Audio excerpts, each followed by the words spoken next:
Hello dear students. In this class we're going to learn how we can understand poetry. This is for the students of 5th semester special English, understanding poetry.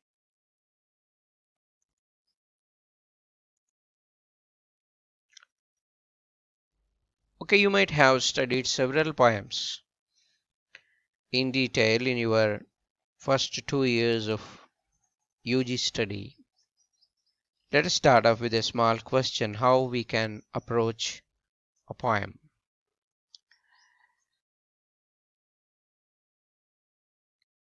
Can anyone tell me how a poem appears or looks in structure? Is there any difference between a piece of prose and a poem? What are the differences? Yeah, you see, if you compare these two small pieces, one written in prose and one written in poetic form, if you have a look at them, this prose part is written in sentences and each division is called a paragraph. Prose is divided into paragraphs and in sentences. Fine. If you see this particular piece, each line is individual, right? This is written in lines and each division is called a stanza. If prose is divided into paragraphs, poetry will be divided into stanzas.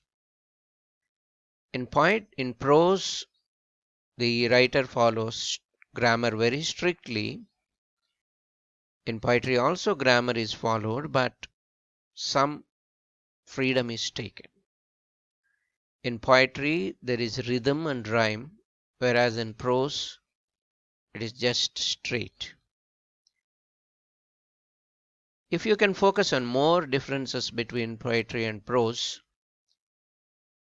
most of the everyday writing is seen in the prose form, but poetry is reserved for expressing something special. In a very artistic way, the poet presents his feelings and emotions. Poetry is very emotional. Poetry talks about the feelings of the poet. But prose is used by anybody. It can be used by anybody. And the language of prose is straightforward without any decorations. There is no scope for decoration. But there are prose writers who can present wonderful prose in a poetic form. But the language of poetry is more expressive or decorated. The poet uses many comparisons, rhyme, rhythm, etc. for a different kind of feel. In prose, the writer has no word limit. He can go on writing, but the poets have to follow certain word limit to express his feelings. He can take the liberty, but he has to use words in a limited way for a crisp, brief expression. The language of prose is natural and grammatical, whereas the language of poetry is figurative and rhythmic. Lots of figures of speech will be used by the poet. If you read a piece of prose once, you will be able to understand it. But to understand a poem, to understand the deeper meaning of it, we need to read the poem 2 or 3 times. So what should we consider when we try to understand poetry? There are certain elements which we should know.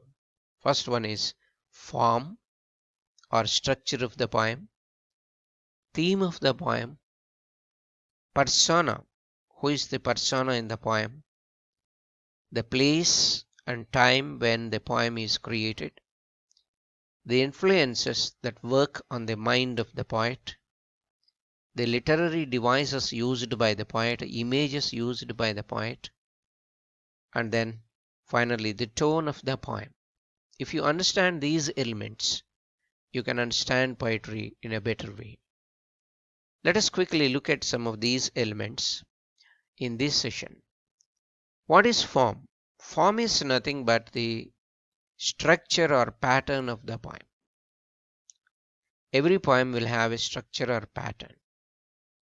Sometimes the poem is open and sometimes the poem is very closed in structure. What is this open structure and closed structure? Let us see some examples. Okay, you see a sonnet by William Wordsworth on the screen. Scorn, not the sonnet, is the title. A sonnet, you know, is a poem of 14 lines. In these 14 lines, the poet expresses his feelings or emotions. The first 8 lines are called octave, and the second 6 lines are called a sestet. And this is how a sonnet is written. If the poet wants to go beyond the 14th line, the structure will not allow him. That's why this is called a closed poem with a closed structure. Let's have a look at the other poem, Late on a Cool Fall Night. If you have a look at it, the poet has not followed any rhyme, but there is rhythm in it, there are images in it, and there is no word limit. There is no restriction on the limit lines of the poem. This is called a free verse. This is an example for open kind of structure. It breaks all the traditional rules of versification, rhyme, meter, or length. The poet's main consideration is where to insert the line break. You see how the lines are stopped or a break is given based on the meaning or sense of the line. So the only rule to remember with free verse is that there are no rules in a free verse. So what can be the theme of a poem?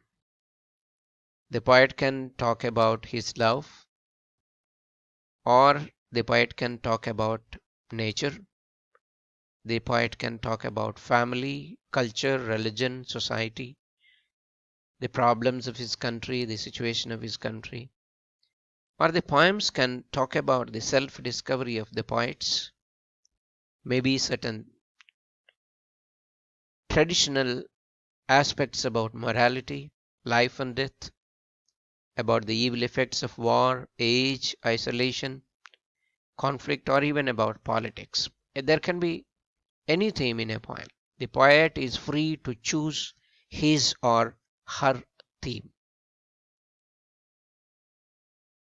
What is persona? If you read this word carefully, there is a person there. In the same way, there will be a person, a character, a speaker in a poem. That character or speaker is called a persona. Why should we understand place and time of the poem? Every artist is influenced by the race, the milieu, and the moment. The nationality to which he or she belongs to, and then the circumstances, the moment at which the poem is created. These are very important. In the COVID times, the moment or the milieu is COVID situations. That's why people will be writing about COVID only. For example, during the independence period, about the division of the nations, etc., the poets were talking about the problems related to the division. In a similar way, wherever the poet is, He is or she is influenced by the place of his or her writing and the time of writing. These should be taken into consideration. And then the influences on the poet are also very important. The influences can be from within or from without. That means the influences can be internal or external. The poem will have or will reflect internal or external influences that worked on the mind of the poet. The poet also uses certain literary devices, figures of speech like similes, alliteration, metaphor, personification, onomatopoeia, hyperbole, symbolism, puns, etc. We will discuss these things in the next class. The poet uses certain images in the poem. The images may be about the sight, smell, taste, sound, or touch. When you read a line, if you are touched by the sight, smell, taste, sound, or touch image, you can know to which category it belongs.